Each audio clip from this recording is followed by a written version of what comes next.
¿Qué tal? Bienvenidos a este primer episodio de Blogueando Historia.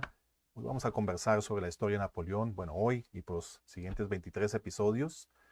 El día de hoy, con el sitio de Toulon, el primer gran evento en el cual Napoleón empieza a ganarse un nombre. Una colaboración entre Historia Épica y History March, con el apoyo de nuestro patrocinador Osprey Publishing.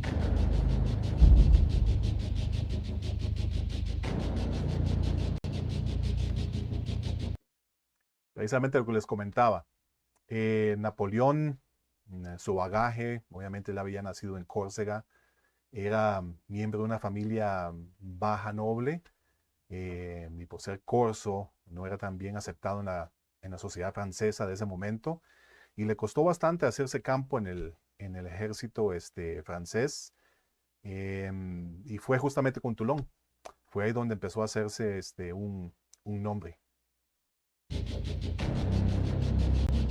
En el verano de 1793, la Revolución Francesa está entrando en su cuarto año y Francia se encuentra al borde de la anarquía. En París, extremistas políticos han tomado el control de la revolución. Danton, Robespierre. Guillotinaron al rey e impusieron un reinado del terror que aplicaba justicia sumaria a todos los sospechosos de ser enemigos de la revolución. Con la esperanza de unificar la nueva república, los líderes de Francia han declarado la guerra al Imperio Habsburgo.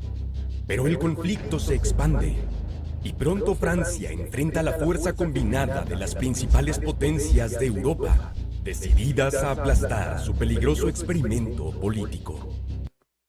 Sí, esto es importante aclarar un poco eh, este concepto.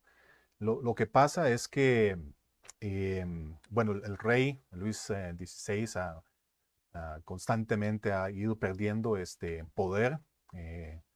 El Congreso Nacional durante la Revolución Francesa, luego la Asamblea Legislativa empiezan a tomar cada vez más poder y empiezan a quitarle más poder a la monarquía, y finalmente Luis XVI decide escaparse, pero lo regresan a París, y esto desencadena toda una reacción, especialmente Austria primero, va a hacer una declaración internacional de apoyo a Luis XVI, y obviamente el gobierno francés toma esto como una especie de amenaza. Prusia luego se le une, eh, y luego entre los dos pues le ponen un ultimátum a Francia, y Francia pues reacciona, declara la república, le declara la guerra tanto a Prusia como a Austria, y luego pues lo que ya sabemos, la guillotina al rey y a la reina, y pues el radicalismo, ¿verdad? Ya de la Revolución Francesa. Pero hay que tomar en cuenta una cuestión, la declaración de guerra contra Austria y Prusia es una cuestión ideológica, y hay que tener en cuenta que hay varios elementos en esta guerra, que Austria y Prusia están protegiendo el sistema monárquico, y Francia obviamente defiende su república. Sin embargo, hay otros países que no necesariamente inician la guerra, por lo menos por unas cuestiones ideológicas. Incluso Austria y Prusia, aunque la guerra empieza por cuestiones ideológicas, no es el único motivo. Gran Bretaña, de hecho, entra en la guerra. eh, Algunos historiadores aseguran que es por cuestiones de los conflictos tradicionales ya imperiales entre Francia, Inglaterra y España, que tienen siglo y medio de estarse dando. Eh, es decir, que Inglaterra es oportunista en esta guerra. Pareciera que España también, cuando España entra a la guerra, sí hay cierto recelo, por lo menos hay documentos oficiales que hablan del interés de proteger la monarquía, pero me parece que también es una cuestión imperial de por medio. Y como muchas de las guerras que se dieron antes, la guerra de los 7 años, por ejemplo, que se dio pues unos 30, 40 años antes, al final de cuentas son intereses territoriales y de poder, ¿verdad? Mientras tanto, regiones enteras de Francia se han levantado en rebelión, horrorizadas por el nuevo extremismo de la revolución. En agosto, la República sufre un golpe adicional, potencialmente fatal, cuando la ciudad de Toulon se une a la rebelión. Toulon Sí, sí, para entender lo de Toulon, es importante recordar que Francia no solo está peleando contra los otros imperios, sino que toda la revolución ha creado todo un conflicto. Parte del norte, el, em, la parte más tradicional, digamos, de Francia, prácticamente se había alzado en revuelta. Y hay varias revueltas, de hecho, en todo Francia, por varias razones. Unos apoyan al rey, otros están en contra o más bien apoyando a la Iglesia Católica en contra de la nueva república. También hay conflictos que luego se ven en América Latina también, que son los conflictos entre un gobierno centralizado versus un gobierno federal. Y en el caso de Toulon, lo que pasa es que la ciudad se levanta. La revuelta es básicamente una revuelta realista, aunque muchos de los elementos que se llaman realistas son realmente federalistas. No están muy a favor de que París sea el centro de la república y tenga el control absoluto. Entonces hay una mezcla de intereses ahí, ¿verdad? Sigamos. Era la base naval más grande e importante de Francia en el sur, hogar de un tercio de toda la marina francesa. Pero ahora, los rebeldes dan la bienvenida a su antiguo enemigo, la Marina Real, que entra en el puerto liderada por el almirante Lord Hood, a bordo del HMS Victory. Fue un golpe extraordinario. Sin disparar un solo tiro, los aliados habían paralizado el poder naval francés en el Mediterráneo y ganado un punto estratégico vital en la costa francesa. Todas las fuerzas francesas en la zona fueron desviadas para enfrentar esta nueva amenaza y sitiar el puerto rebelde. Un total de 19.000 tropas. Pero como la mayoría de los oficiales franceses eran aristócratas, que ahora huían en número debido a la revolución, había una grave escasez de liderazgo profesional. Su comandante, el general Jean-François Carteau, era un leal republicano, pero de oficio pintor de la corte, sin entrenamiento militar. Bueno, uno de los problemas que vamos a ver en estos videos, lo sospechaba, es que Historia Épica, de hecho, es una traducción al español de Epic History, una producción, si no me equivoco, estadounidense. Y el problema es que la narrativa estadounidense sigue muy de cerca la narrativa inglesa. Y vamos a ver un poco esa parcialidad, ¿verdad? Esa visión parcial pro-inglesa en estos videos posiblemente.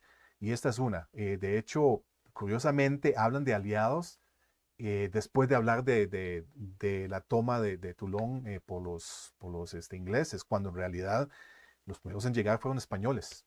O sea, España se alía con Inglaterra en contra de Francia y las dos armadas entran a Toulon. Entonces me parece interesantísimo que no hablen mucho de España, sino que se enfoquen en la parte inglesa, pero no me sorprende tanto, honestamente, y lo vamos a ver. Otro aspecto es la cuestión de los generales. Sí es cierto, muchos de los generales realistas abandonaron Francia, se refugiaron especialmente en Inglaterra, pero hay que tomar en cuenta también la falta de líderes, precisamente porque el gobierno francés es muy sospechoso de los antirrevolucionarios. Hay varios generales que de hecho defienden a la revolución, pero no les va bien. Y entonces el gobierno central en París considera que no es que no les vaya bien, sino que son unos traidores. Entonces empieza a sacarlos del ejército y al final de cuentas, los grandes generales con mucha experiencia básicamente quedan eliminados. Y curiosamente, esto es lo que le da la oportunidad a gente como Napoleón, que de otra forma, o sea, en otro contexto histórico, Napoleón nunca hubiera, bueno, no digo nunca tampoco, pero posiblemente no hubiera llegado a donde llegó si no es por la eliminación constante de cualquier posible competencia. Sigamos. Y para empeorar las cosas, uno de sus pocos oficiales profesionales, su comandante de artillería, el coronel Don Martin, había sido herido en el avance hacia Toulon. Antoine Salicetti, un diputado corso de la Convención Nacional en París, recomendó como reemplazo a un compatriota, un oficial de artillería de 24 años que pasaba por Toulon en ruta al frente, llamado Napoleone Bonaparte. Bueno, aquí ya empiezan a hablar justamente de lo que les comentaba antes. Hay muchas, parte de lo que le pasa a Napoleón de alguna forma es un poco de suerte, parte es talento y parte, como en cualquier país, en cualquier sociedad, son contactos. O sea, es un compatriota, un corso, alguien de Córcega, el que lo llama. Y no es el único aliado. Hay otra gente que también está en esas zonas, en el ejército, que tienen conexiones con Napoleón, que están tratando de ayudarle a darle diferentes asignaciones o misiones para apoyar su desarrollo como militar. Bonaparte. Bonaparte era un soldado profesional, pero casi no tenía experiencia en combate. Sin embargo, Salicetti quedó impresionado por su actitud y sobre todo por su política. Bonaparte acababa de escribir un panfleto político, una breve historia sobre un joven oficial de artillería que reprende a sus compañeros por su deslealtad a la República. El Una cosa que casi no se habla de Napoleón es que era buen escritor. Bueno, bueno no sé, pero sí era prolífico. Y no solo en términos militares, sino además en ficción. Escribió, bueno, bastantes ensayos, pero además le dio a la novela, escribió un poco de teatro y bueno, ya pueden ustedes ver que la influencia de lo que escribía pues también le llegaba a sus colegas. general Carnot consideró prudente aceptar la recomendación del diputado Salicetti.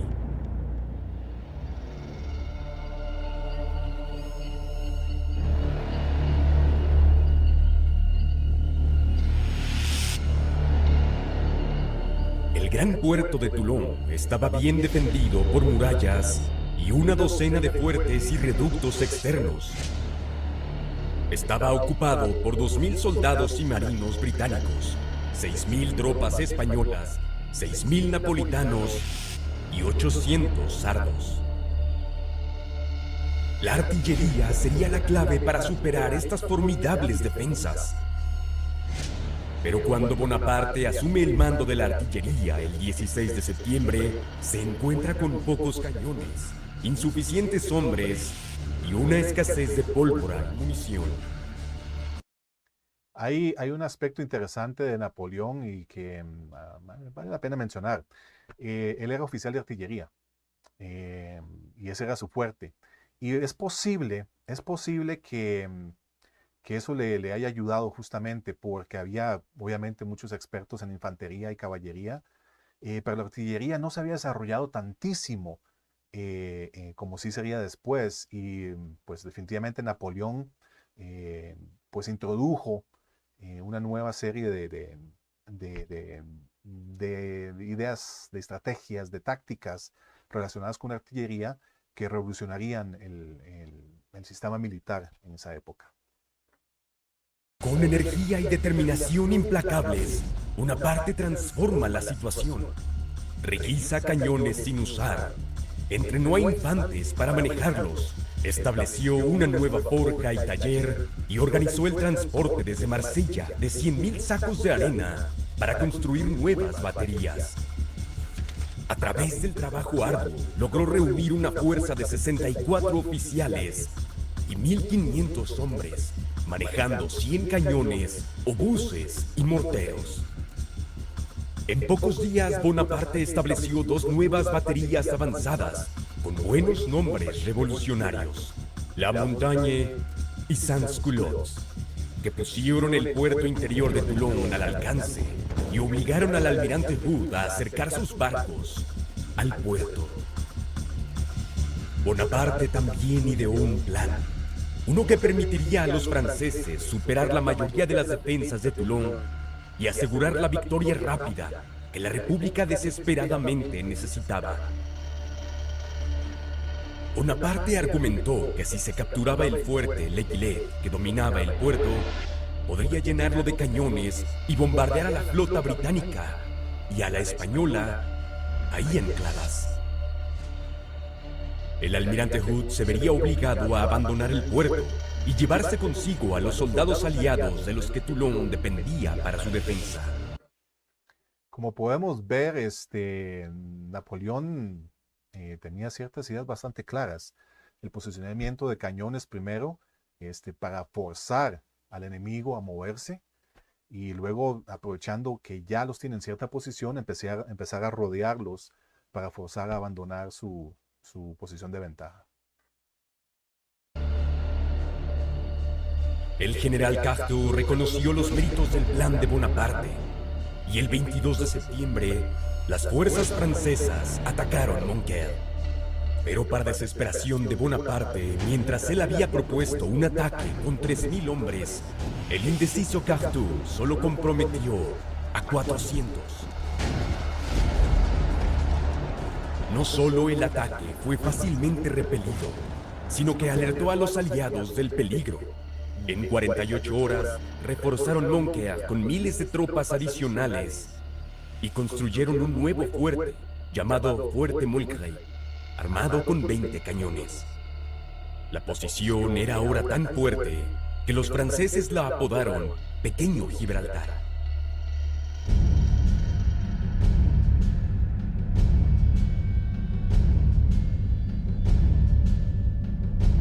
Finalmente, Dagommier ya conocía a Napoleón y era de alguna forma aliado de él, así que no es extraño que haya enviado esa nota. a mediados de noviembre llegó un soldado experimentado y profesional para asumir el mando de las fuerzas francesas, el general Dugommier. De inmediato vio que el plan de Bonaparte era la única forma de tomar Toulon y le dio su completo respaldo.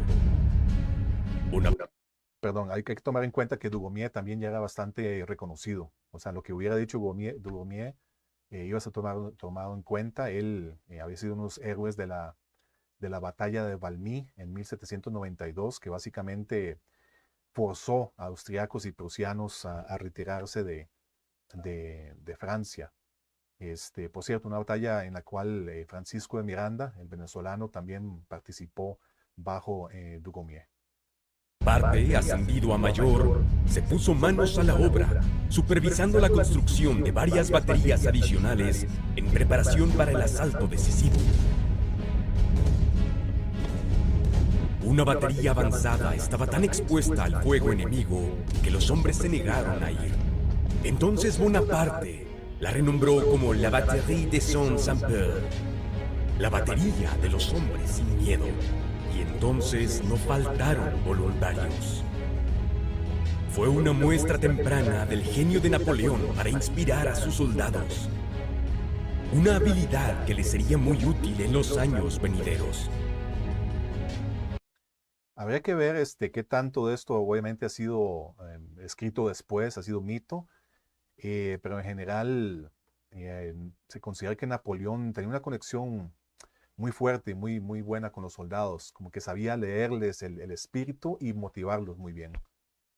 El 30 de noviembre, el comandante de las fuerzas terrestres aliadas, el general británico Charles O'Hara, intentó recuperar la iniciativa, liderando un asalto contra las nuevas baterías francesas frente al fuerte Malbusquet.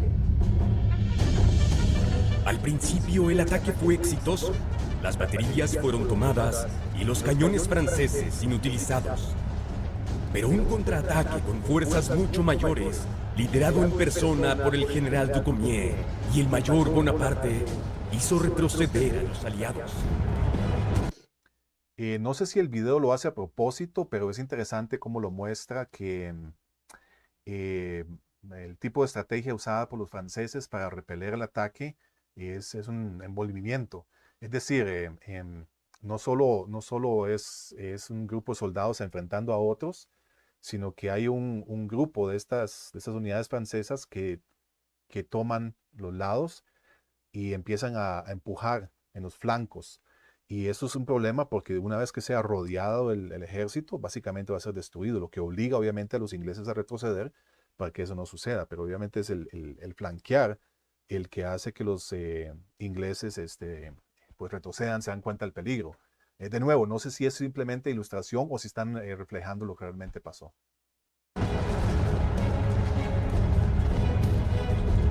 El general O'Hara fue herido en la mano y capturado. 12 años antes se había rendido ante George Washington en Yorktown durante la Guerra de Independencia de Estados Unidos. Ahora le tocaba rendirse ante Napoleón Bonaparte.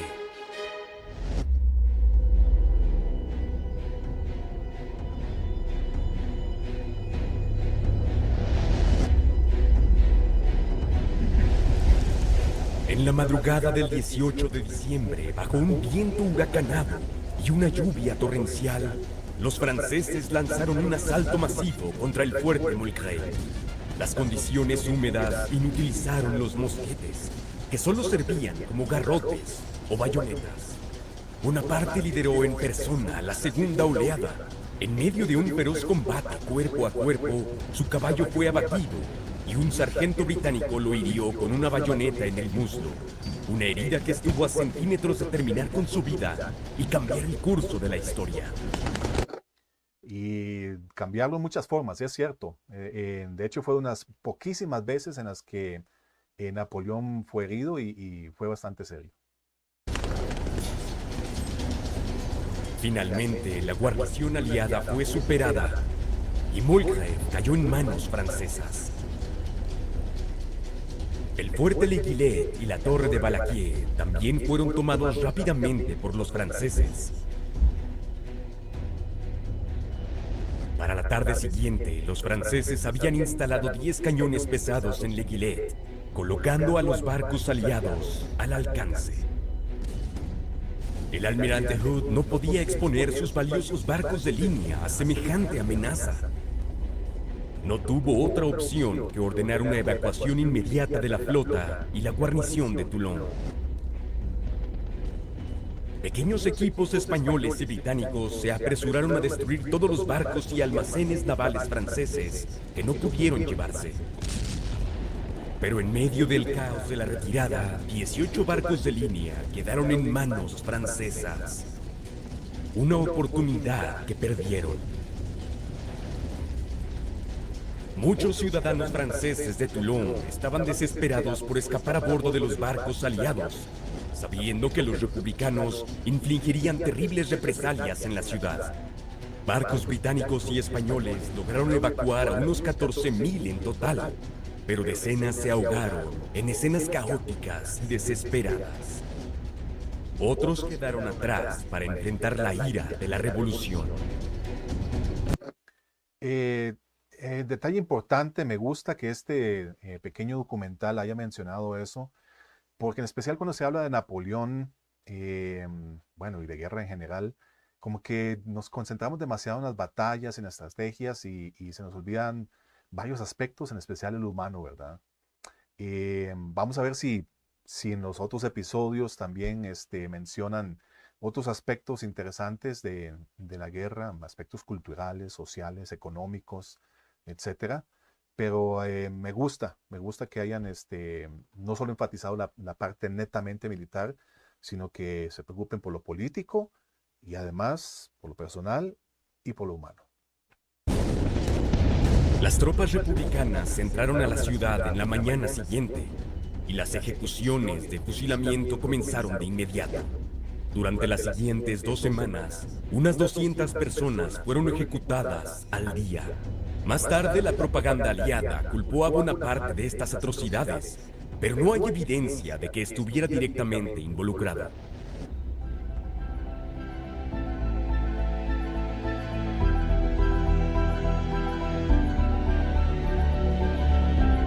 La joven República Francesa estaba ahora contraatacando en todos los frentes, y con la caída de Toulon, los aliados habían perdido una oportunidad de oro, la posibilidad de fomentar más revueltas, asestar un golpe duradero al poder naval francés y quizás incluso derrocar la revolución. Pero en su lugar, la República Francesa había superado una de sus mayores tormentas, en gran parte gracias al notable juicio, energía y valentía de un oficial de artillería de 24 años, ahora ascendido a general de brigada en reconocimiento a su extraordinario servicio en Toulon. Creo que es importante mencionar que obviamente las tácticas militares en una batalla específica nos ayudan a entender también lo que pasó, pero a nivel estratégico creo que es aún más importante. Especialmente después de Valmy, como les decía, a finales de 1792, en que los austriacos y los prusianos fueron echados de Francia. España estaba peleando en los Pirineos, la revuelta de Toulon, había otras revueltas, Me imagino que en ese momento se suponía que en cualquier momento caía la República Francesa, y son este tipo de combates los que van a cambiar todo. Obviamente, Napoleón estaba ahí y es lo que le va a dar el nombre, o va a iniciar la fama de Napoleón precisamente por la importancia estratégica de esta batalla. Napoleón Bonaparte había dado su primer paso en el camino hacia la grandeza. Y para Europa aguardaban 21 años de guerra constante. Si el video te gustó, no olvides compartirlo, darle like y suscribirte a Historia Épica. Definitivamente, suscríbanse a Historia Épica si les gustó el video, y suscríbanse aquí también. Denle me gusta, suscriban, escriban cualquier comentario y cualquier recomendación. Voy a tratar de contestar a la mayoría de ustedes. Voy a dejar también aquí abajo el link para que puedan acceder a este video directamente si quieren verlo sin mis comentarios. Muchas gracias. Nos vemos pronto.